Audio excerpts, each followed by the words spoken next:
Okay guys, real life HVAC coming to you again today.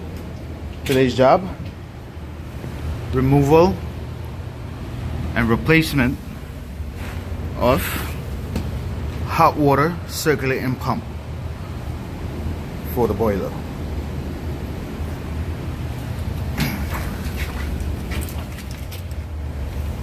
Point of failure, the couplings that connect the motor to the pump needs to be replaced. Now, first things first, start the process. Get a little knocker loose. Get the rust out, you know.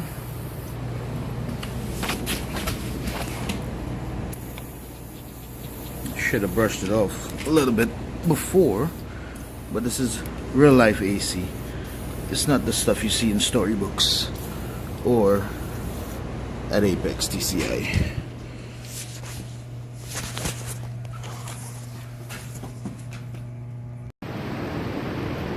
Before you start, make sure you double check all info, specs, make sure you got the right thing, and also make sure you got the right tools and equipment. Number one equipment. Safety is number one priority. So while that's penetrating, we can work on disconnecting the electrical.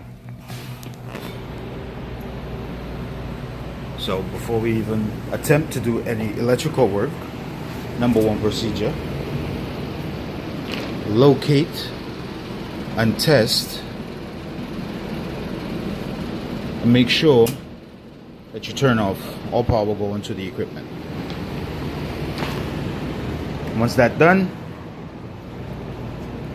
we can begin the process of disconnecting the electrical. So as you know by now, this is real life HVAC, right? So the electrical is connected at the bottom. I ain't trying to lay on the floor. Big guy, not much space, so we're gonna disconnect the pipes, get it out, and then we'll just disconnect the electrical. Make life easy.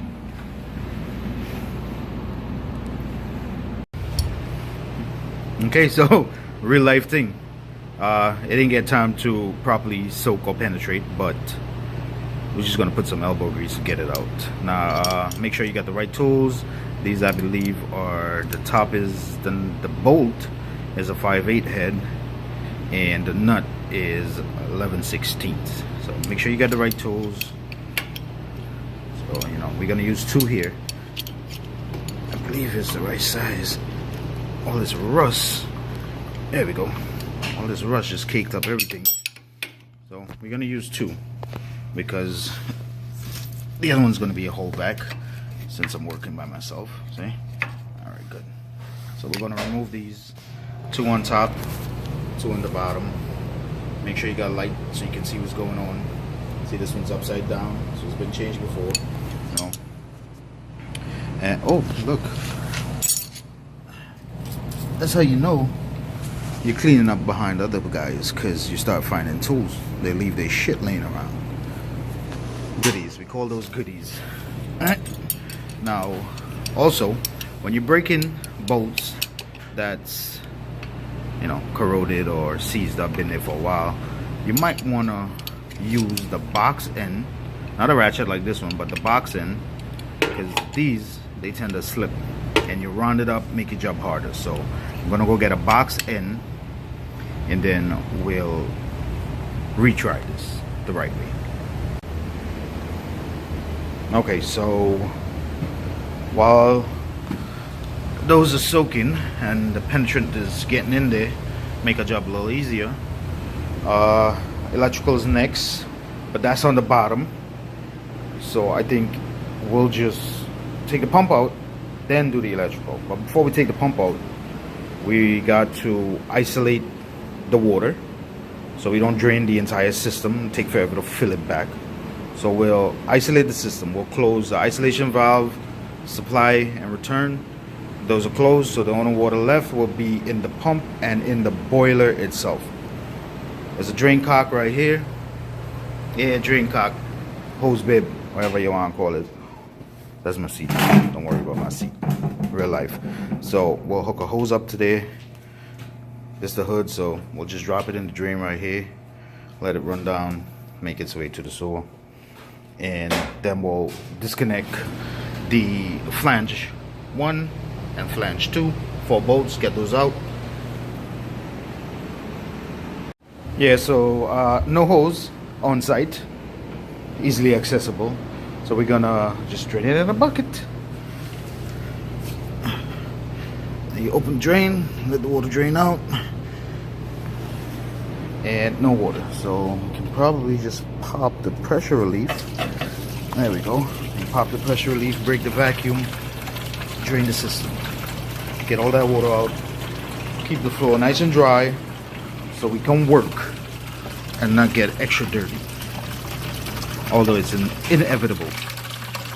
That water's pretty clean for some boiler water, I say. Okay, so all 4 bolts are out. Always save them.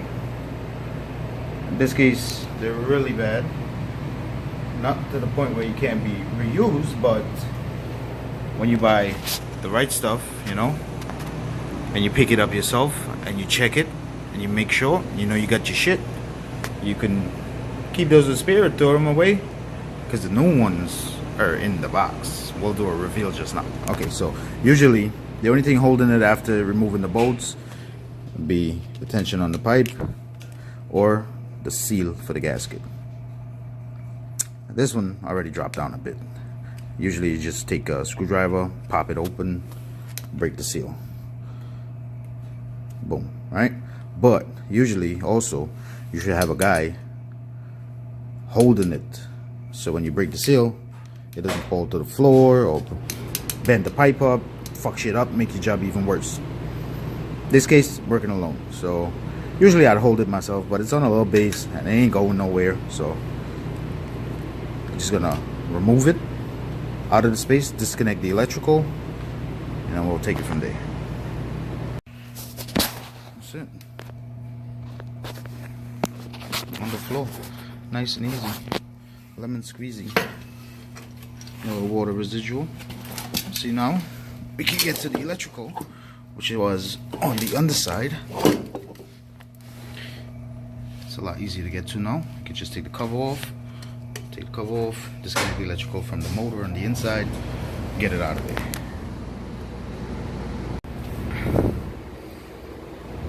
Now that it's flipped over, it's easier to get to the underbelly.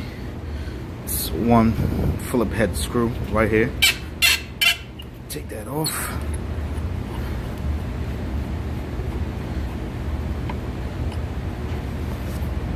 Magnet tip. There we go. Get the cover off. Then, boom. Access to the electrical. And that's it. Easy access. Make life simple. Now we just remove this gorgeous tape work they got here. Take the wire nuts off, get the wires disconnected, remove the lock, and get the seal tied out. That way we can bring the new one and connect it. Wires all disconnected, out of the way. Get access to the lock nut, get it out.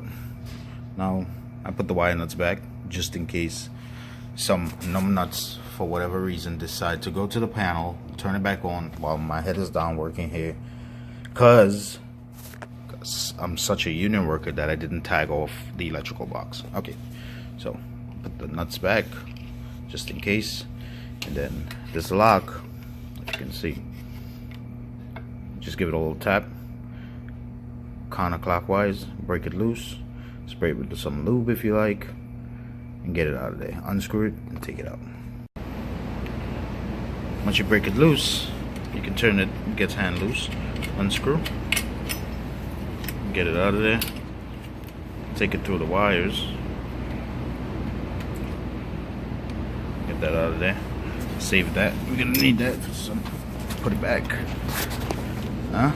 Oh, okay. So this one screws into the motor housing also. Just take apart the seal tight so you can get the tubing out. That way you can unscrew the connector itself from in here, and that way you don't rip up the existing seal tight. Save your boss from getting your new one. Alright, comes right out. Take the wires out same way. It won't fit because we got these big ass wire nuts on them, so we just take them out one at a time. Get that out of there. Would they all fit? Yep, there we go. And boom, electrical is disconnected. Move it over to the side where you're not gonna break it up. Pump is completely disconnected. We're gonna get this out of here, take it to the table, unbox the new one. Okay, so we got the new one out the box, and we got the old one out the system. You got a side-by-side comparison. Double check, make sure specs are correct. You check the tag, get the voltage. You can get the voltage, RPM, horsepower, all necessary goodies. Also, you want to check on the pump head itself, carries a number. It's called a pump number, identification number, and you want to check, see if they match up. Tells you on the data tag what the size of the flanges, the space of the bolt, waterline connectors, all of that. There's also a rotation arrow. These are single rotation, so it tells you which way the water should be moving. When you get the right thing, OEM comes with new flanges, new gaskets, nuts and bolts. So everything's correct, we're good. Next step is we'll remove the cover to the electrical on the table, so that way we can switch out the old flex connector, get it in. That way when we take it behind the boiler, we don't gotta mess around with that stuff. Alright? So, same thing, the new one, identical. Take the Phillips out and get to it.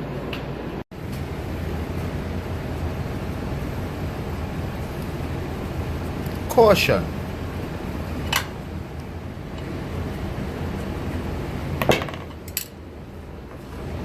The screw might just fall inside. Alright. So once you got that out, guess you just take this out now. Unscrew it. Get it out of there. Wear gloves so you don't cut your precious hands.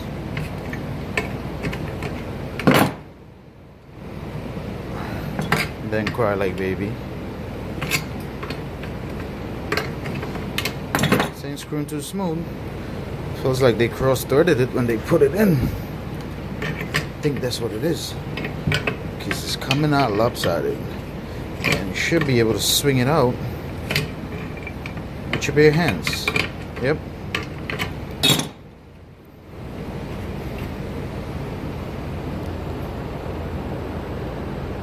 Yep. Took a little beating. Not too bad. We making that work. Okay, good. So the new one goes on the top side. There's a knockout right here. It's the inner side of the other side. You could put it either side, but being as the other one was on this side, means the cable would fit definitely without me checking. So I'll just get this out. Now you wanna knock this out, just put a screwdriver or something, tap the end of it. You know what? Don't do like me. Get an old one and use that, because you don't want to do like me and damage all your tools. All it's a husky. Alright, so we'll just tap this, get it out there. Alright, so as soon as you tap it a couple times, bend it, fold it back and forth. It breaks right off. Regular electrical knockout. La basura. Alright, take the new one and screw it in. Will it fit? Real life HVAC. Real time shit, I'm telling you about. Like, see? So it don't fit. This is a 3/4. The old one was a 3/4, and the new ones look like a 1/2 inch. So yeah, that's not gonna work. The other side, same thing. So either two options right now, easy fix.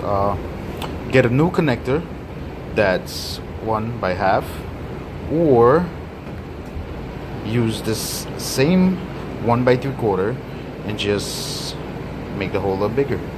If we could, is there a screw? Nope. If there was a screw, we could just switch the body, but it's welded on, so no way, no. So I gotta go to the truck. Lack of tools. Go get the drill. Didn't think we'll need a drill to install a hot water circulating pump, right? Sounds like plumbing stuff, right? Okay, so we'll be back. That means, you know what that means? That means lunchtime. I'm working by myself, so let's do this. We got the garbage, we got the old pump. So I'm gonna take the old pump and the garbage, get it out of the building, and we'll be back. And get some space on the table also. And I was like, blah. Yep, it's that time. 10 pongapok.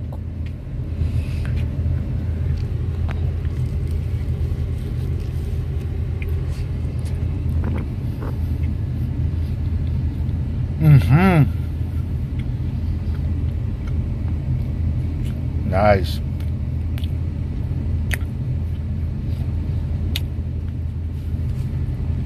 It's pokey and roti.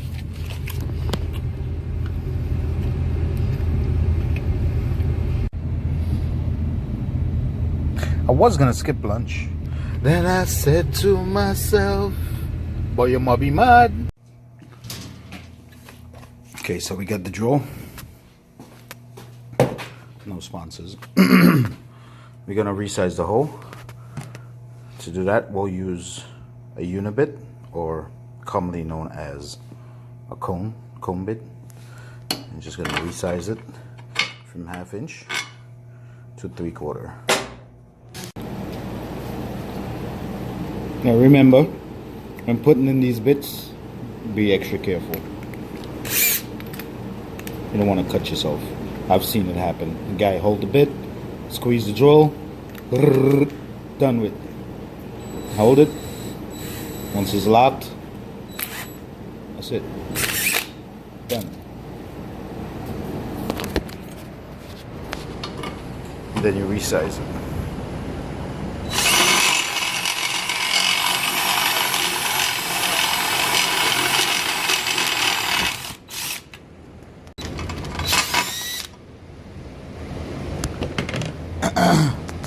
These bits come with markings, tells you what size it is, so you know which one it is. Real life HVAC, that's done. I can't see nothing. Trial and error. Fit, doesn't fit. Try it again.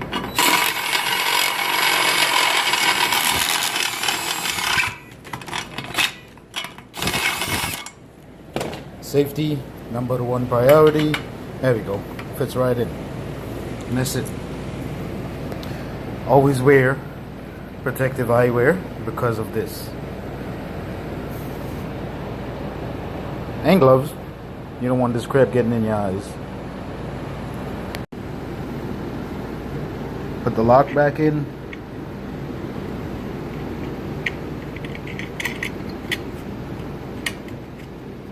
And tighten it up. Same way, everything we did so far, just gonna be done in reverse. Get something like a broken flathead, tap it, lock it in.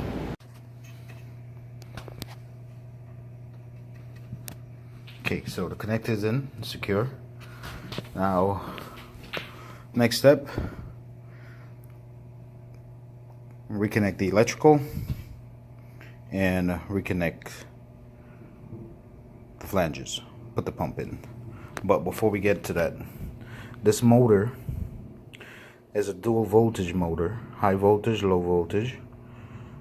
You'll see voltage 115, 208, 230.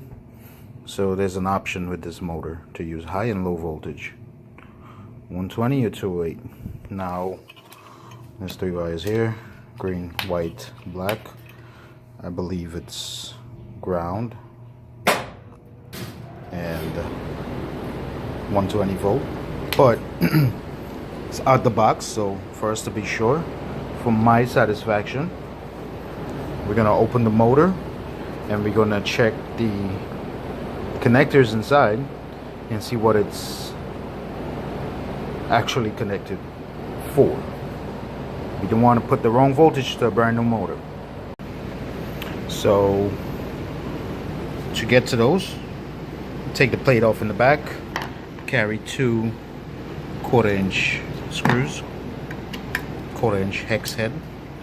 Just remove those. There's no need to take it completely out, but it seems like it'd be easier, so we'll just take it all the way out.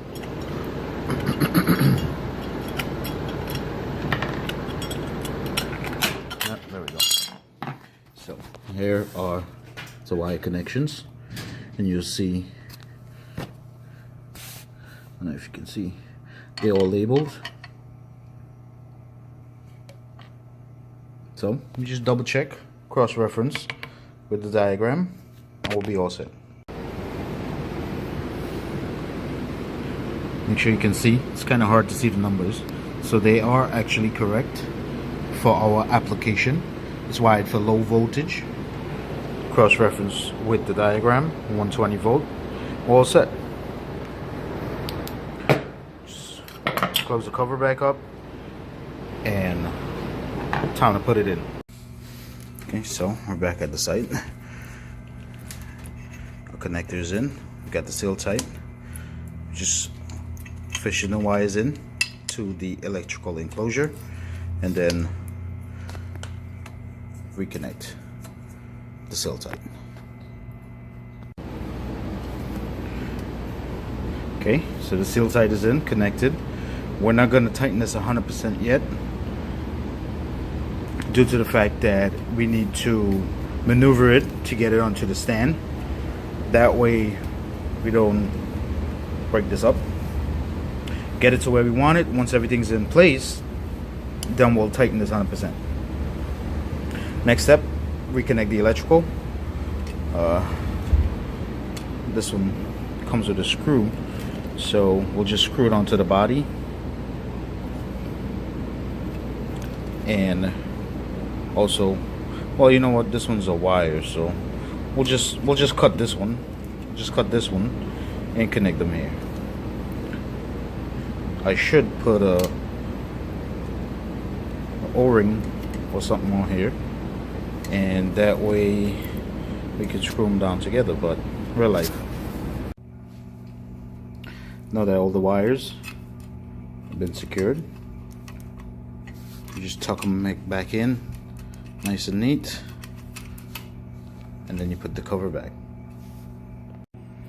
Wires are in, secure, out the way, put the cap back, and secure with the screw. Can I do this with one hand? Might be able. Nope. And as it said, caution, screw might fall in. Got it. Let's try this again, one-handed.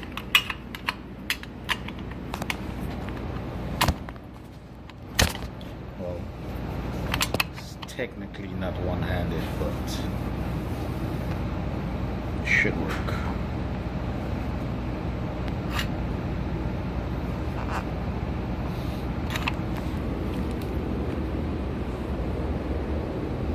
Let's try this again. Huh.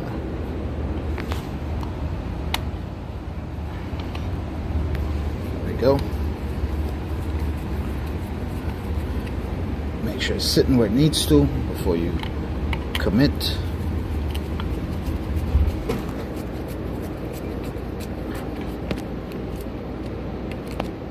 There we go. Alright. So, electrical is done. We verified what option is needed. Now we'll place the assembly back into the circuit. Before we do that, just make sure these are clean, everything's okay. We'll clean that up, and you gotta put the new gaskets in. Don't forget, very importantly, do not forget the gaskets. And when you put them in, be careful and try not to pinch them. I did save the old ones just in case real life scenario happens to arise. Okay, so we're back up on the stand, ready to slip in. Make sure you have your nuts and bolts close and handy. Makes life a lot easier. And install new gaskets. They just slip right in. There's a little groove on the flange of the pump, and they just sit right in there, nice and snug. Make sure they're level all the way in, and repeat the process on the bottom side. All right. This pump's mounted horizontal, vertical. Shit. Anyways, so you want to be careful with the bottom one. If it's not in securely, or if you happen to bump it while trying to get it in, it might just move or even fall out on the hole. So just be wary of that. All right. Once we're verified that our gasket is seated correctly, it's not pinched, go ahead and put the nuts and bolts in, hold them in place, confirm top and bottom, and then you torque them to specs. These carry a very reliable gasket, so there's no need to overly tighten them. Just tighten them enough where it doesn't leak. You'll feel it.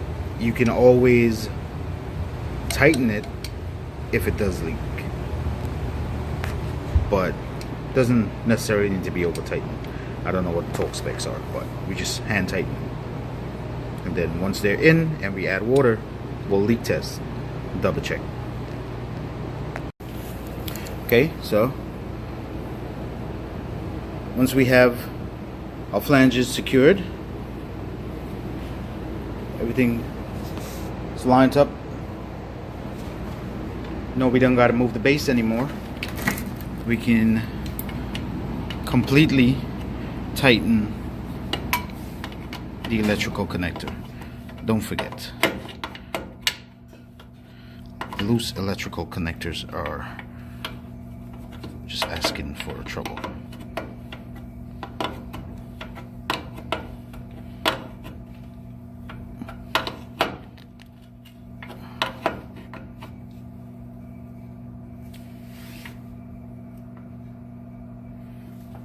Okay, electrical is connected,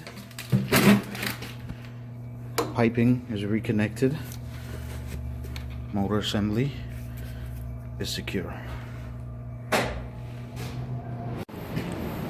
Motor and pump assemblies in, electrical connected. Next step, pressurize and leak test. So you'd want to remove all your tools and your fancy seat. That way, just in case there's a leak, your crap don't get wet.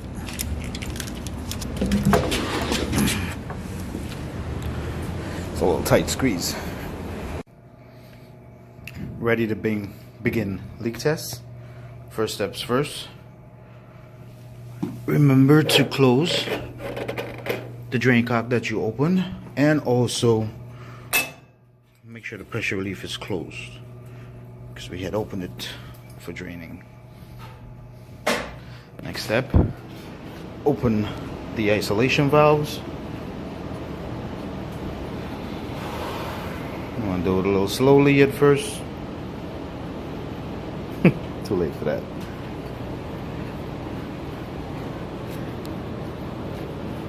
Do both supply and return. Now we did lose some water when we drained, but it wasn't much. It's a big system loop, so see, we're still pressurized. We're at about, can I see it? We're at about 100, over 120 VSI. Wow, just about. So we have pressure. Want to leak check everything, make sure no water leaking. Then we'll turn on the pump, put power to it, not the system but the pump, and check the rotation and make sure it's actually moving water. It's brand new, but we got to test it. That's why we're here. No guessing. To test the pump, return power to the system. That's my tag. That's how they know I'm working on there. Ghetto stuff. Okay, so power's been returned to the system. Now we'll just make sure the rotation is correct and the water's moving the way it should. To check the rotation, you turn it on. You can look right in there is the coupling that connects the motor to the pump, and you can look in and see the direction that it goes. You just confirm it with the arrow on the pump head. Make sure it's going in the right direction. You also check voltage and amperage. Determine the direction is correct and the motor's running at spec.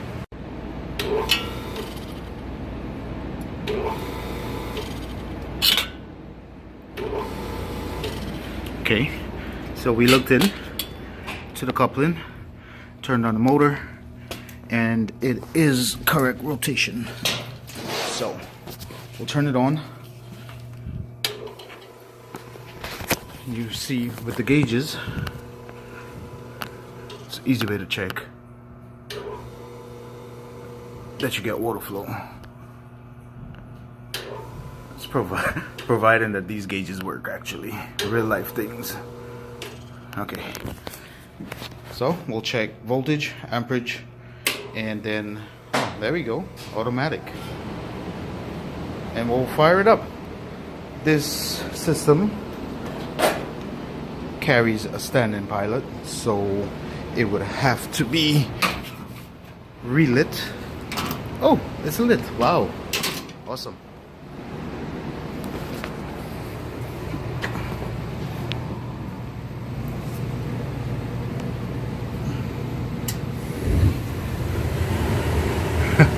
Fire boom. You know what we call that? Flame on, boy. There we go. Boiler's on.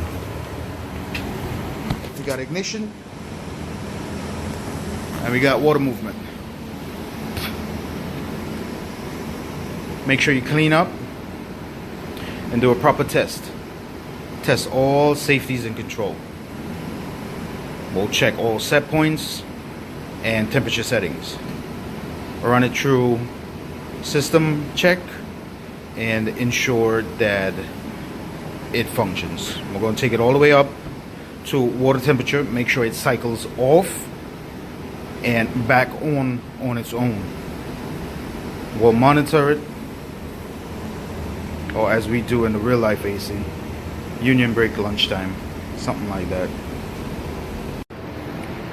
Make sure you clean up, gather all your tools, take all the garbage with you, leave the manual, paperwork for the customer, secure everything. Okay, everything's closed up, boiler's still running, no water leaks, Water pressure and temperature is pretty good. Watched it cycle, turn on, run, reach temperature, turn off, and turn back on, all on its own. Everything's good, ready to go. Walk done.